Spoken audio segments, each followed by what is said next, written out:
नमस्कार। अक्सर मेरी वीडियो होती हैं petrol diesel toll tax CNG LPG जो लगातार इनके दाम बढ़ रहे हैं और मैं सत्ता पक्ष से या सरकार से वो सवाल पूछने की कोशिश करता हूँ या एक आम नागरिक की एक आम जनता की वो जो उनके सवाल होते हैं जो उनके क्वेश्चन होते हैं वो पूछने की कोशिश करता हूँ भी वीडियोज़ में।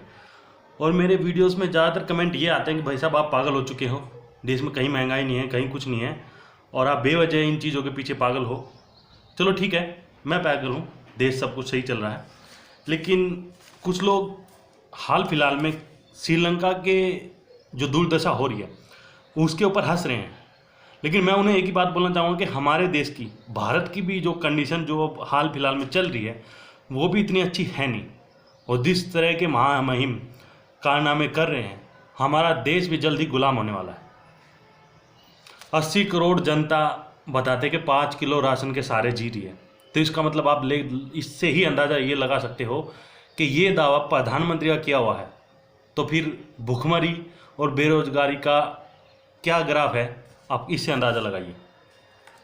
मैं किसी को कुछ नहीं कह रहा, कुछ क्वेश्चन है मेरे, उन पे लोग जवाब दे दें, फिर मैं मान जाऊँगा कि हाँ सब कुछ ठीक चल रहा है।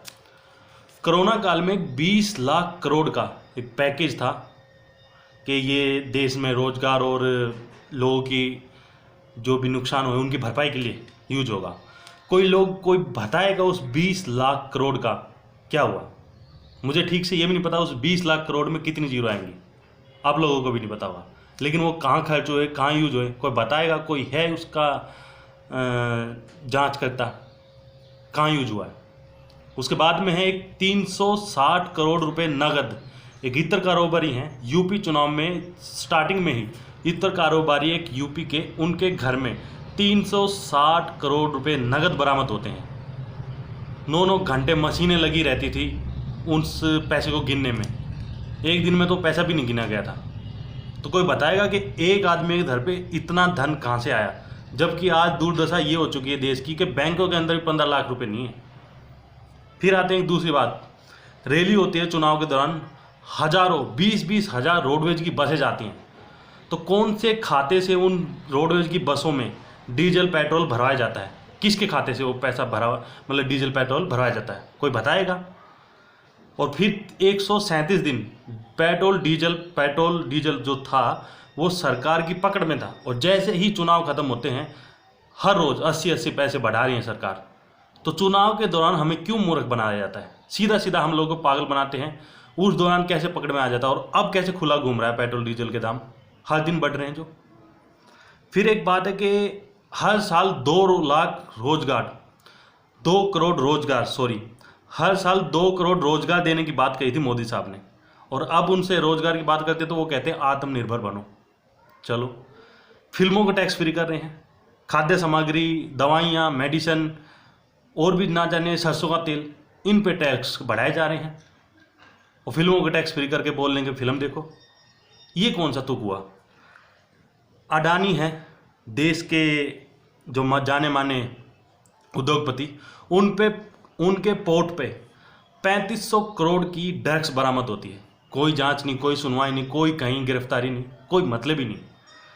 फिर कोयला घोटाला चल रहा हाल फिलहाल में, देश के गृह मंत्री अमित शाह जी का उनका नाम आ रहा है उस कोयला घोटाले में।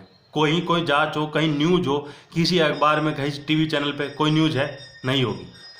फिर है राम मंदिर जमीन घोटाले में, ना जाने कितने एमएलए विधायकों का नाम आया कि उन विधायकों ने एमएलए में जबरन अयोध्या में ज़मीन खरीदी, लोगों से सस्ती ज़मीन ले ली और उसके बाद में वो ज़मीन अपने नाम कर ली।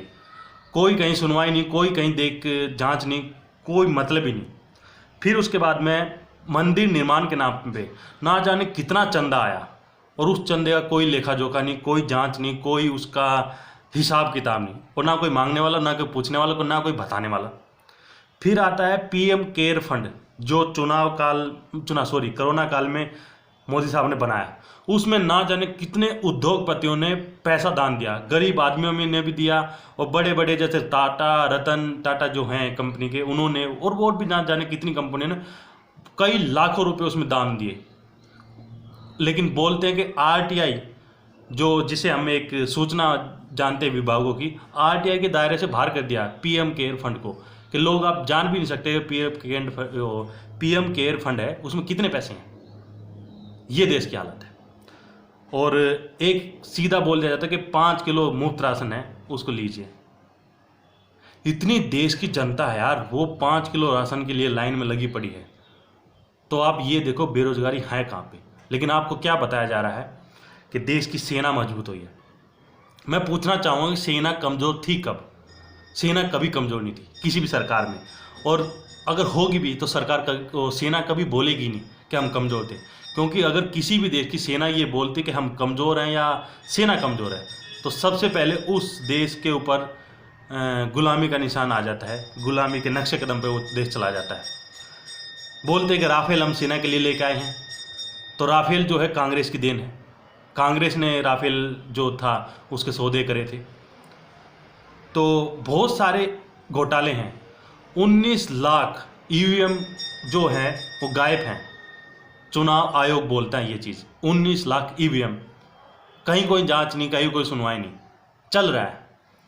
कोई पूछता तो नहीं मोदी जी ने ये कर दिया, मोदी जी ने वो कर दिया। अरे ठीक है यार कर दिया, लेकिन कहाँ है, कहाँ है? हर दिन बेतहाशा सिलेंडर के दाम बढ़े जा रहे हैं, बढ़े जा रहे हैं।